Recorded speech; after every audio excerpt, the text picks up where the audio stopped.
Motorcycle হারানোর GD হয়।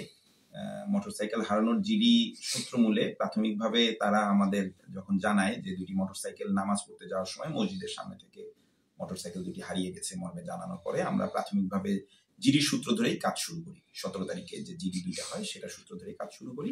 কাজ শুরু করার পরে যেটা আমরা পেয়েছি, আমরা স্থানীয়ভাবে এবং ছাত্র সমাজ, সিভিল সোসাইটি যারা আছে তাদের মাধ্যমে একটি সূত্র পাই, একটি লিড পাই, পেশাদার চোরের সন্ধান পাই যে মোটরসাইকেল চুরির সাথে জড়িত ছিল আগে থেকে। এবং যখন আমরা তার কাছে যাই, প্রাথমিকভাবে তাকে আমরা যখন তার সূত্র ধরে এগিয়ে তাকে প্রাথমিক জিজ্ঞাসাবাদ করার পরে সে স্বীকার পায় যে মোটরসাইকেল জিডির মূলে যে মোটরসাইকেলটা হারিয়েছে সেই মোটরসাইকেল চুরির সাথে সে জড়িত। তার দেওয়া তথ্য অনুসারে পরবর্তীতে মধুপুর থানার মামলা নাম্বার 9/20/1/2025 সাল এটা রুজু হয়। রুজু হওয়ার পরে তার দেওয়া তথ্য মতে আমরা সর্বপ্রথম সে যেখানে মোটরসাইকেল বিক্রি করে, এটা জামালপুরের সরিষাবাড়িতে আমরা অভিযান পরিচালনা করি এবং অভিযান পরিচালনা করার পর সেখান থেকে আমরা একটি বাইক এবং 2 জনকে গ্রেপ্তার করতে সক্ষম হই।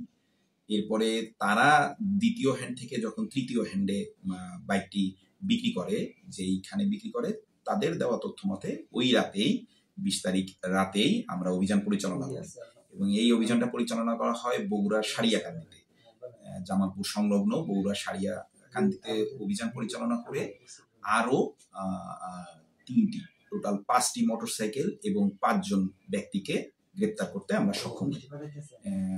আসামিদের এখনো প্রাথমিক জিজ্ঞাসাবাদ চলছে। আসামিদের গ্রেপ্তার যাদের হয়েছে তাদেরকে আজকে কোর্টে প্রেরণ করা হবে। তারা যদি কোর্টের বিজ্ঞ আদালতের কাছে 164 জবানবন্দি দিতে প্রাথমিকভাবে রাজি হয়েছে।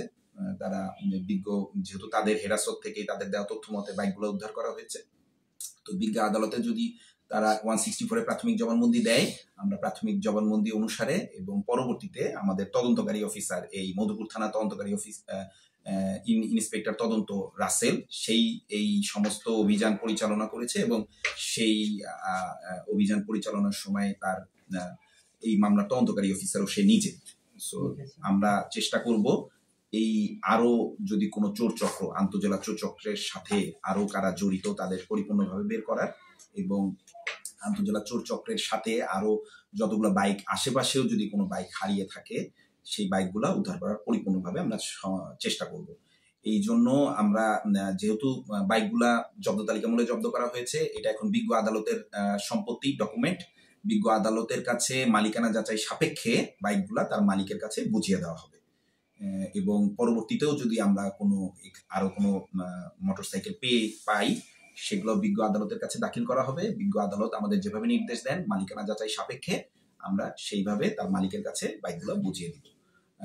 আশা করতেছি এই আন্তঃজেলা চোর চক্রের আরো অনেক সদস্য এই মামলার কারণে মধুপুর থেকে ধরা পড়বে এবং মধুপুরে এই চোর চক্রের ধরার কারণে, এই মামলার কারণে মধুপুরবাসী এবং আশেপাশের অনেক থানার লোকজন স্বস্তি পাবে।